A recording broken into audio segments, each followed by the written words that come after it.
নমস্কার দর্শকবৃন্দ, RS TV চ্যানেলের জ্যোতিষ সমাধানে আমি ডক্টর আরশাস্ত্রী সকলকে স্বাগত জানাই।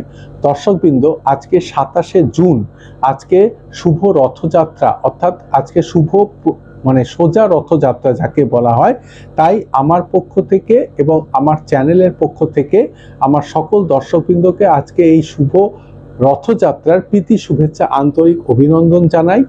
আজকে এই যে শুভ যোগ, শুভক্ষণ, শুভ তিথি রথযাত্রা, যেটি পুরী মন্দিরে খুব ঘটা করে অনুষ্ঠিত হয় এবং বিভিন্ন জায়গাতেও, ইসকন বলুন, বিভিন্ন জায়গাতেও এটি অনুষ্ঠিত হয়ে থাকে। এই আজকের দিনে স্বয়ং প্রভু জগন্নাথ এবং বলরাম সুভদ্রা তিনজনে মিলে তার নিজের বাড়ি থেকে মাসির বাড়িতে আসেন এবং এক সপ্তাহ থেকে তারা আবার, যাকে বলা হয় উল্টো রথ, সেই সময় তারা তাদের মাসির বাড়ি থেকে নিজের বাড়িতে ফিরে যাবেন। তো এই যে সময়টা, আজকে যে সোজা রথ, এই যে রথ, এটি খুবই শুভক্ষণ, শুভ তিথি, শুভ যোগ।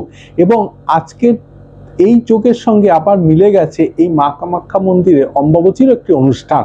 তার অম্বাবচী শেষ হয়েছে 25 তারিখ, তার যে একটা শুভ যোগ, শুভক্ষণ, শুভ তিথি, সেটা কিন্তু এখনো রয়েছে। কামাখ্যা মন্দিরে অনুষ্ঠান পালিত হচ্ছে এবং তার সঙ্গে আজকের এই 27 তারিখে অনুষ্ঠান, দুটো মিলিয়ে কিন্তু আজকের দিনটার একটা বিশেষ মাহাত্ম্য রয়েছে।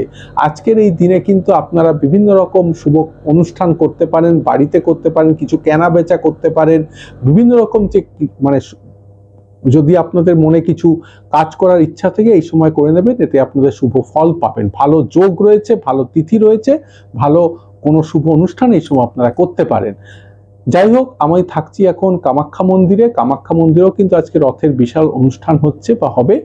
আর সকলকে পুনরায় আবার আমার পক্ষ থেকে এবং আমার চ্যানেলের পক্ষ থেকে আজকের এই যে শুভ রথযাত্রা, শুভ সোজা রথযাত্রা, তার পুনরায় প্রীতি শুভেচ্ছা, আন্তরিক অভিনন্দন জানাই। সকালে খুব ভালো থাকবেন, সুখে থাকবেন, সুন্দর থাকবেন। নমস্কার, ধন্যবাদ। আপনারা দেখছেন আরএস টিভি লাইভে জ্যোতিষ সমাধান অনুষ্ঠান।